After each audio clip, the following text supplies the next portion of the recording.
Hi friends, എല്ലാവർക്കും ഞങ്ങളുടെ ചാനലിലേക്ക് സ്വാഗതം. എന്താണിപ്പോൾ നമ്മുടെ IT അല്ലെങ്കിൽ ഈ ഇൻഫോർമേഷൻ എന്ന രംഗത്ത് നടന്നുകൊണ്ടിരിക്കുന്നത്? നിങ്ങളൊക്കെ നോക്കിക്കഴിഞ്ഞാൽ കാണാം, പുതിയൊരു വാക്ക് ഇപ്പോൾ നമ്മുടെ മുന്നിലേക്ക് വന്നിരിക്കുകയാണ്. അല്ലെങ്കിൽ ഏറ്റവും പുതിയ ഒരു AI ടെക്നോളജി ഇപ്പോൾ നമ്മുടെ മുന്നിലേക്ക് വന്നിരിക്കുകയാണ്. അതിൻ്റെ പേരാണ് DeepSeek-R1.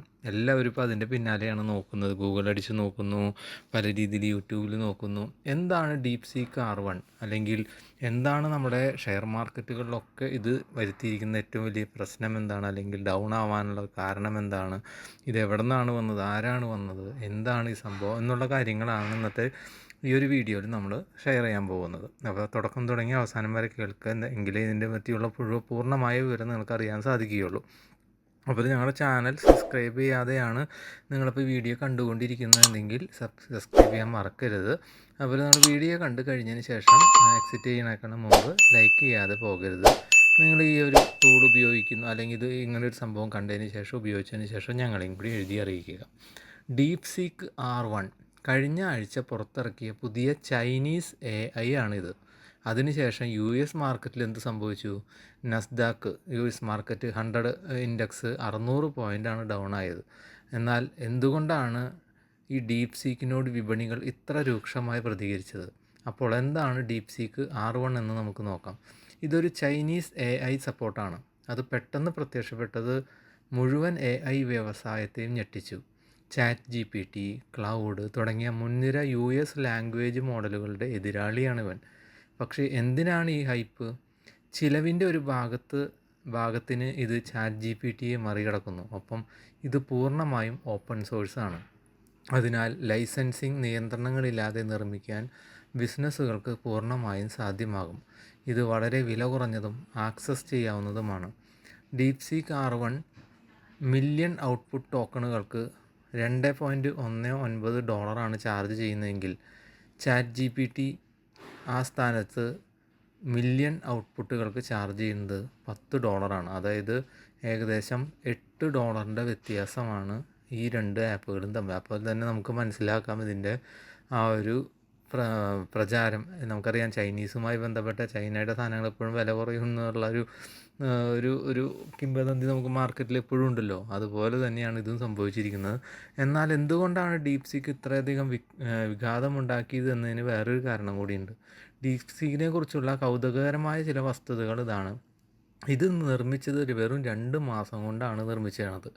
150 പേരുടെ ഒരു ടീമാണ് അതിനാകെ കൂടി ചിലവ് വന്നിരിക്കുന്നത് 6 മില്യന് താഴെയാണ്. എന്നാൽ ഓപ്പൺ AIയിൽ 4000-ഓളം ജീവനക്കാരുണ്ട്. അതുപോലെ ഓപ്പൺ AI 10 റൗണ്ടുകളിലായി $17.9 ബില്യൺ മൂലധനം സമാഹരിച്ചിട്ടാണ് അതിൻ്റെ മൂല്യം 157 ബില്യനായത്. അത് അവിടെ അവസാനിക്കുന്നില്ല. ChatGPTയെ അപേക്ഷിച്ച് സാങ്കേതികവിദ്യയുടെ ഒരു ഭാഗം ഉപയോഗിച്ചാണ് DeepSeek നിർമ്മിച്ചിരിക്കുന്നത്. USലെ ChatGPTയുമായി താരതമ്യം ചെയ്യുമ്പോൾ ഇത് വില കുറഞ്ഞതാണ്. 100% ഓപ്പൺ സോഴ്സാണ്. കുറഞ്ഞ ന്യൂനത സാങ്കേതിക വിദ്യയിൽ പ്രവർത്തിക്കുന്നു. അപ്പോൾ US സാങ്കേതിക വിദ്യ കുഴപ്പത്തിലാണോ എന്നുള്ള ചോദ്യം നമുക്ക് വരാം. അല്ലെങ്കിൽ ഇതൊക്കെ എന്തായിരിക്കും അവസ്ഥ എന്നുള്ളത് നമ്മുടെ മനസ്സിലേക്ക് വരാം. വളരെ സാധ്യത ഉണ്ടെന്നാണ് നമുക്ക് ഇതിൽ നിന്ന് മനസ്സിലാക്കാവുന്നത്. വിപണികൾ ഇതിനോടെല്ലാം പ്രതികൂലമായി പ്രതികരിച്ചതിനാൽ നസ്ദാക്ക് 100 ഫ്യൂച്ചറുകളും വളരെയധികം താഴ്ചയിലാണ് ഇപ്പോൾ ഓടിക്കൊണ്ടിരിക്കുന്നത്. US AI സെക്ടറിന് മൂല്യം കൂടുതലാണ് എന്നതും NVIDIA ചിപ്പുകൾക്ക് അത്രയധികം ഡിമാൻഡ് ഉണ്ടാകണമെന്നില്ല എന്നതും വലിയ ഭീതിയാണ്. ഇവിടെ നിന്നുള്ള എല്ലാ കണ്ണുകളും വലിയ സാങ്കേതിക വിദ്യയിലേക്കാണ്, പ്രത്യേകിച്ച് NVIDIAയിലേക്ക് നോക്കുമ്പോൾ. എന്നാൽ USൻ്റെ ഭാഗത്തുനിന്നും ഇതിനെതിരെ വേറെ നീക്കം നടക്കുന്നുണ്ട്. AIയിലെ അമേരിക്കൻ നേതൃത്വത്തിലുള്ള തടസ്സങ്ങൾ നീക്കുന്ന എക്സിക്യൂട്ടീവ് ഉത്തരവുകളിൽ ട്രംപ് കഴിഞ്ഞ ആഴ്ച ഒപ്പുവെച്ചിരുന്നു. സ്റ്റാർഗേറ്റ് പദ്ധതികളിലേക്കും പണം പമ്പ് ചെയ്യുന്നുണ്ട്. അടുത്ത 4 വർഷത്തിനുള്ളിൽ $500 ബില്യൺ വരെയാണ് എത്താൻ സാധ്യത. $100 ബില്യൺ നിക്ഷേപിക്കുമെന്ന് സോഫ്റ്റ് ബാങ്കിൻ്റെ CEO കഴിഞ്ഞ ദിവസം അറിയിച്ചിട്ടുണ്ടായിരുന്നു. വരും ആഴ്ചകളിലും മാസങ്ങളിലും ഉത്തരം ലഭിക്കേണ്ട ചില പ്രധാന ചോദ്യങ്ങളുണ്ട്. DeepSeekൻ്റെ പ്രകടനം എത്രത്തോളം യഥാർത്ഥത്തിൽ ഉപയോഗപ്രദമായ ആപ്ലിക്കേഷനുകളായി മാറുമോ? ചൈനയിൽ നിന്നുള്ള AI പ്ലാറ്റ്ഫോമിൽ വിശ്വാസ പ്രശ്നങ്ങൾ ഉണ്ടാകുമോ? ഇതിനെല്ലാം വരും ദിവസങ്ങളിലാണ് നമുക്ക് ഉത്തരം ലഭിക്കുക. എന്തു തന്നെയാണെങ്കിലും ഈ ചൈനീസ് ആപ്പായി അല്ലെങ്കിൽ ചൈനീസ് AI ആയിട്ടുള്ള DeepSeek വളരെയധികം കോളിളക്കം സൃഷ്ടിച്ചിരിക്കുകയാണ്. അപ്പോൾ വരും ദിവസങ്ങളിൽ അറിയാം ഇതിൻ്റെ എത്രത്തോളം പ്രചാരത്തിൽ ഇപ്പോൾ നമ്മൾ കാണുന്ന എല്ലാ AI എന്ന് പറയുന്ന സംഭവങ്ങളുടെയും ഇതിൻ്റെ ഒരു ബാക്കിൽ വർക്ക് ചെയ്യുന്ന ഒരു പ്ലാറ്റ്ഫോം ഉണ്ടാവും. അത് ഒരു പക്ഷേ ഓപ്പൺ AIനെ ബേസ് ചെയ്തിട്ടായിരിക്കാം, അല്ലെങ്കിൽ ChatGPTനെ ബേസ് ചെയ്തിട്ടായിരിക്കാം, ഇപ്പോൾ പുതിയ ഈ ഡീപ് സീക്കിനെ ബേസ് ചെയ്തിട്ടായിരിക്കാം. അപ്പോൾ മറ്റുള്ള കമ്പനികൾക്ക്, അതായത് സാംസങ്, ആപ്പിൾ ഇതുപോലെയുള്ള കമ്പനികളൊക്കെ ഒരു പക്ഷേ ഉപയോഗിക്കുന്നത് ഇത്തരത്തിലുള്ള പ്ലാറ്റ്ഫോം ആയിരിക്കാം ബാക്കിൽ. നമുക്കത് അറിയാൻ സാധിക്കില്ല എല്ലാ രീതിയിലും.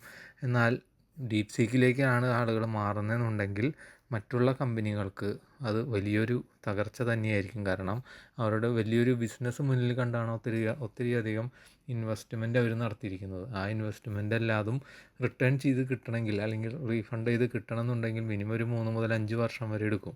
അതിനിടയിലാണ് ഇതുപോലെയുള്ള സംഭവങ്ങൾ വരുമ്പോൾ അവരുടെ ബിസിനസ് കുറഞ്ഞു കഴിഞ്ഞാൽ അത് അവരുടെ മാർക്കറ്റിനെയും അവരുടെ ബിസിനസ്സിനെയും മൊത്തത്തിലുള്ള സ്ഥാപനത്തിൻ്റെയും ഫ്യൂച്ചറിനെ ബാധിക്കും. ഇതാണ് മാർക്കറ്റിൽ വന്നിരിക്കുന്ന ഏറ്റവും വലിയൊരു തിരിച്ചടിയായി വന്നിരിക്കുന്നത്. അറിയാം, നമുക്ക് കാത്തിരിക്കാം, നമുക്ക് വരും ദിവസങ്ങളിൽ ഡീപ് സീക്ക് എന്ത് കോളിളക്കമാണ് സൃഷ്ടിക്കാൻ പോകുന്നതെന്ന്. ഞങ്ങളുടെ ചാനൽ സബ്സ്ക്രൈബ് ചെയ്യാതെയാണ് നിങ്ങളിപ്പോൾ കണ്ടുകൊണ്ടിരിക്കുന്നതെങ്കിൽ സബ്സ്ക്രൈബ് ചെയ്യാൻ മറക്കരുത്. അതുപോലെ തന്നെ നിങ്ങൾ എക്സിറ്റ് ചെയ്യാനൊക്കെ മുമ്പ് ലൈക്ക് ചെയ്യാൻ മറക്കരുത്. നിങ്ങളുടെ അഭിപ്രായങ്ങൾ നിങ്ങൾ ഡീപ് സീക്ക് കണ്ടതിന് ശേഷം, ഉപയോഗിച്ചതിന് ശേഷം ഞങ്ങൾക്കും കൂടി എഴുതി അറിയിക്കുക. എങ്കിൽ നമുക്ക് മറ്റൊരു വീഡിയോയിൽ കാണാം. ബായ്.